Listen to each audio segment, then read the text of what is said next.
инкишоф моҳҳои 3 ва 4. вай садо медиҳад.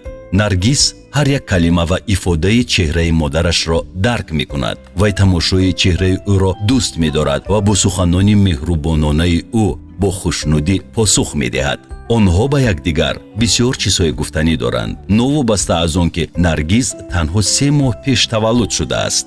наргиз то рафт бештар сари худро мустақилона нигаҳ медорад. овоз мебарорад. вай бо дастони хурдакаки худ ангушти модар ё бозичаро мегирад ва он чизеро ки дасташ мерасад гирифта ба даҳонаш меандозад. вай дӯст медорад ки оламро аз мавқеъҳои гуногун мушоҳида кунад. бо шикам хобида дар оғӯши модар бошад ё ҳангоме ки пушташ дар қафаси синаи модараш бошад. агар ягон чизе ки ба ӯ маъқул наояд, зуд норизогии худро ифода мекунад. наргиз медонад ки вақти фаъолият ва реҷаи ҳаррӯзаи ӯ кай расидааст. ин ба ӯ хурсандӣ меорад, зеро ин вақтест ки модар ӯро ба оғӯш мегирад ва ба ӯ фаъолияти кардаашро мефаҳмонад.